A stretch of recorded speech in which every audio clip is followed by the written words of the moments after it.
블로그에 쓴 글 중에는 가장 인기 있는 것은 역시 자신의 진짜 이야기입니다. 나도 모르게 남의 일기를 탐하게 되는 심리와 같습니다. 우리는 모두 타인의 이야기를 궁금해합니다. 책에 대한 리뷰도 마찬가지입니다. 사람들은 블로그 주인이 직접 경험하고 체험한 것을 읽는 그대로 솔직하게 적은 내용의 진정성을 느끼고 반응합니다. 바이럴 업체를 통해서 사진과 글을 받아 작성한 것에는 반응하지 않습니다.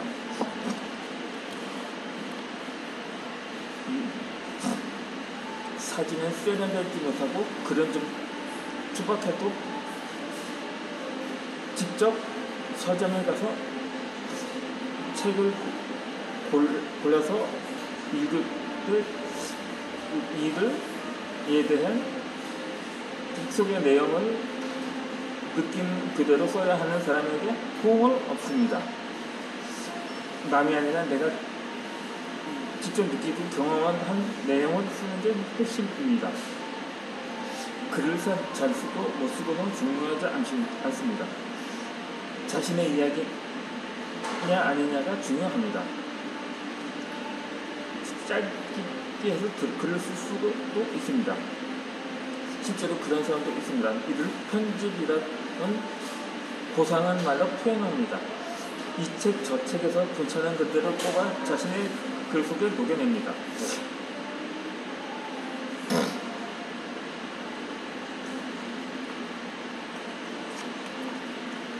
이해는 분명 좋은 내용이면 그렇기 때문에 하지만 그래서 자료를 발췌를 하고도 하지만 보기엔 화려한데 정작 맛은 밍밍한 만찬처럼 뭔가 부족하고 있다 보면 지겹습니다. 식단이 많은 집보다 투박하더라도 한 가지 음식으로 승부하는 집이 맛집일 때가 많은 것처럼 말입니다. 이름만 되면 알만한 사람이 이런 이야기를 했습니다. 저런 이야기를 했다 하는 식으로 늘어놓을 뿐 정작 자신의 이야기를 하지 않는다면 그 글은 생명력이 없다고 말입니다. 그리고 또 스티브 잡스는 이런 말을 했습니다. 빌 게이츠는 이런 말을 했습니다. 게테는 이런 말을 했습니다. 라는 식으로 나열을 하면 처음에는 고개를 끄덕이다가도 점점 지루하고 지루해집니다. 강의를 들을 때나 책을 읽을 때도 마찬가지입니다. 자신의 이야기는 없고 다른 사람의 이야기만 주구장창 물어놓는 사람이나 그를 만나면 이제 그만하고 네 이야기나 들려주라고 하고 외치기 마련입니다. 사람들이 듣고 싶은 것은 당연한 그 당사자의 이야기입니다. 다른 누구도 아닌 당사자의 만에 할 수 있는 사연이나 그 이야기를 듣고 싶어 합니다. 다른 누구도 아닌 나 자신만이 할 수 있는 그 사람의 이야기를 듣고 싶어 합니다. 할 이야기가 없다는 것은 지금까지 살아온 인생이 무의미하다는 말과 다를 바 없습니다. 당신의 나이가 20대든 30대든 40대든 나이의 말만큼 할 이야기가 있습니다. 당신이 경험하고 느끼고 생각할 만큼 어느 누구도 아닌 당신만이 할 수 있는 이야기가 존재합니다. 그것이 바로 사람들이 읽고 싶어하는 내용입니다. 내가 한 30대 중반쯤 이제 장애인 봉사단체에서 봉사활동을 했을 때 자서전을 쓸 생각이 있었거든요. 그때 당시 한 선배가 이렇게 얘기하더라고요. 그것도 한 50쯤은 돼야지 완성된 자서전이 나올 수가 있다고 말입니다. 그래서 세월이 흐르다 보니까 근데 한편으로는 지금까지 인생을 낭비해온 것처럼 느껴서 정말 쓸만한 스토리가 없다고 느껴질 때가 종종 있거든요. 하지만 살아온 인생만큼이나 경험담이나 사연 같은 거는 더 많아진 건 사실입니다. 이를 토대로 글을 쓰다 보면 훌륭한 문학작품이 되기도 합니다. 심지어 일기조차도 문학작품으로 평가받는 경우도 있는데, 아무래도 그 사람의 살아온 인생을 쓰게 된다면 한 권의 책으로도 손색이 없다고 평가가 되는 거죠. 사실 제 책은 제 어머니께서 써야 하는데, 제 어머니께서도 작가 지망생이었는데, 하지만 전쟁 이후로는 가세가 기울어지면서 자신의 꿈과는 멀어졌던 거죠. 그러다 보니까 지금 제가 어머니의 못다 이루는 꿈을 이뤄드릴 거다 하는 생각도 없진 않습니다. 어쩌면 그러다 보니까 제 이야기보다는 어머니의 인생을 쓸 때가 더 많았습니다. 이제는 제 이야기도 쓸만한 때가 되지 않나 하는 생각도 또 들기 때문에 제에 대한 이야기도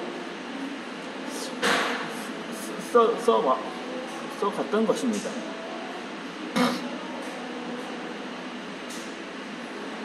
양귀자의 원미동 사람들, 이문열의 젊은 날의 초상, 괴테의 젊은 베르테의 슬픔, 박완서의 그 많던 싱하는 누가 다 먹었을까? 참, 싱하라는데 상어가 상안가 이렇게 표현이 아닌가 생각을 했었는데, 문장이 가슴 어렵네요.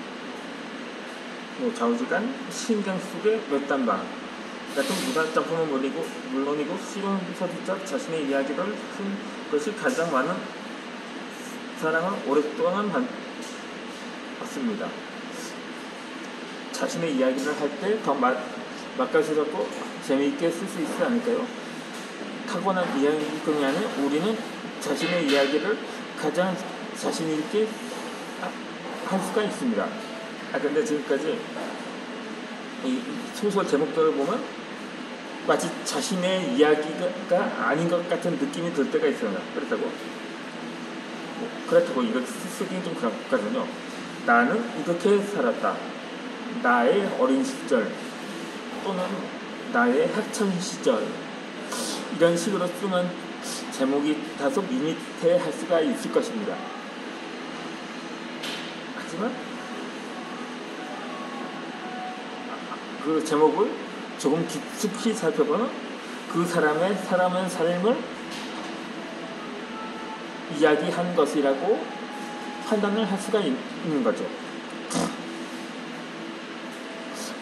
어찌되었든 간에 블로그 조회수를 늘리기 위한 가장 좋은 방법은 현재 실시간 검색어에 해당하는 내용을 포스팅하는 것입니다. 실시간 검색어에 주로 연예인의 이름이 뜨니 인터넷 연예 뉴스를 스크랩에 올립니다. 사람들이 검색어로 유입되어 관련 내용은 있습니다. 순식간에 방문자 수가 평소에 몇 배로 증가합니다. 그러면 내 머릿속에 도파민이 증가하고 이 맛에 블로그 한다는 즐거움에 만족하게 됩니다. 이때부터 끊임없이 실시간 검색어에 해당하는 내용을 스크랩합니다. 어느 순간부터 내 글은 사라집니다. 사람들이 점점 내 그 블로그를 펼쳤지 않습니다. 어쩌다 찾더라도 영혼 없는 유체를 만난 것처럼 흥미를 느끼지 못해 곧장 나가게 됩니다.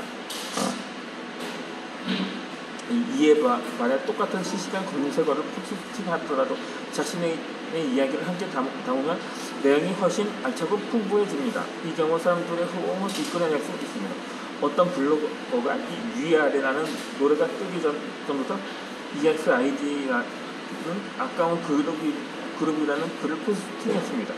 역주행이라는 단어를 등장시키며 EXID가 폭발적인 인기를 끌고 각종 뉴스를 유발할 때 이미 EXID 관련 기사와 함께 자신의 생각을 함께 포스팅하는 그 블로그는 마치 EXID의 성지처럼 사람들의 공원이 끊이질 않았다고 합니다. 이런 효과를 보기 위해서는 연예인 기사를 스크랩하거나 가십을 포스팅하더라도 반드시 자신의 생각을 함께 적어야 할 것입니다. 이 누구의 이야기가 아닌 내 이야기를 하는 것이죠. 특정 연예인이 기사로 나와 실시간 검색을 1위로 하면 이 기사를 스크랩한 뒤 그 연예인은 언제부터 자신이 눈여겨봤고 자기 주변에 누가 좋아하고 자신이 왜 좋아하는지 또는 싫어하는지 등을 적습니다.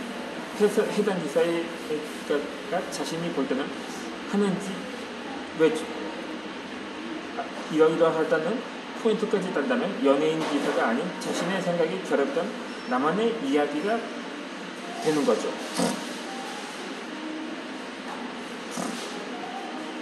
내가 다른 블로그를 돌아다니며 탐독했던 것은 대부분 블로그가 자신의 이야기를 진솔하게 푼 것이었습니다. 누군가 이러하다고 쓴 글이 아니라 자신이 이렇게 경험하고 느꼈다는 글을 읽을 때 더없이 친숙함을 느끼고 그수미와 가까운 사이가 된 듯한 착각에 빠집니다. 그러니까 오늘은 강남역 12번 출구에서 지인을 기다렸는데 황소 때문에 도저히 밖에서 오래 기다릴 수 없어 다시 강남역 지하로 돌아갔다. 하필이면 그때 지인은 11번 출구로 나왔다. 서로 엇갈리며 몇 번을 허비했다. 이렇게 자신의 경험으로 시작하면 별 내용이 아닌데도 뒷이야기가 궁금해집니다. 자신의 이야기여서 그렇습니다. 내가 하고 싶은 이야기를 글로 쓰면 됩니다. 내가 하고 싶은 이야기가 내 이야기가 아닌 남의 이야기라는 것은 말이 되지 않습니다. 있는 사람도 다른 사람의 이야기가 아니라 내 이야기를 알고 싶어 하는 것이 당연합니다. 오랜만에 만난 친구와 서로 자신의 이야기는 하지 않고 연예인 가십만 이야기한다면 굳이 그 친구로 다시 만날 필요가 있을까요? 그동안 자신에게 쌓인 이야기만으로도 시간 가는 줄 모르게 수다를 하지 않을까요? 특히 정치와 관련 이야기는 더욱 예민하게 했죠. 지난 대선 때 자신은 홍준표를 지지했는데 친구는 문재인을 지지했다고 해서 그렇게 논쟁을 벌이다 결국 절규하는 사례가 많다고 하더라고요. 그러니까 이 민감한 사안은 대체로 피하는 것이 상책인 거죠. 그러니까 지금부터 제 이야기를 들어주실래요? 이렇게 말한다면 그 다음이 궁금해 미칠 지경이 됩니다. 꼭 자신의 이야기가 아니더라도 자신만 할 수 있는 이야기라면 내 이야기인 거죠. 누구나 들려줄 수 있고 알려줄 수 있는 내용이 아니라 나만 들려줄 수 있는 이야기를 할 때 사람들은 관심을 가집니다. 시중에 베스트셀러가 된 책은 다른 누구도 아닌 그거를 쓴 사람에게서만 들을 수 있는 이야기로 가득합니다. 어느 누구도 아닌 당신만이 할 수 이야기를 써야 하는 것입니다.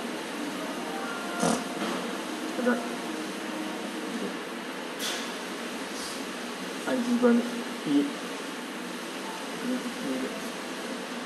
이어서 영상을 올려드리도록 하겠습니다.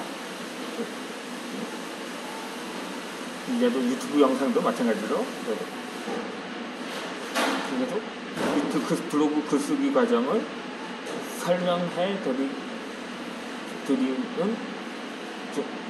드리도록 하겠습니다.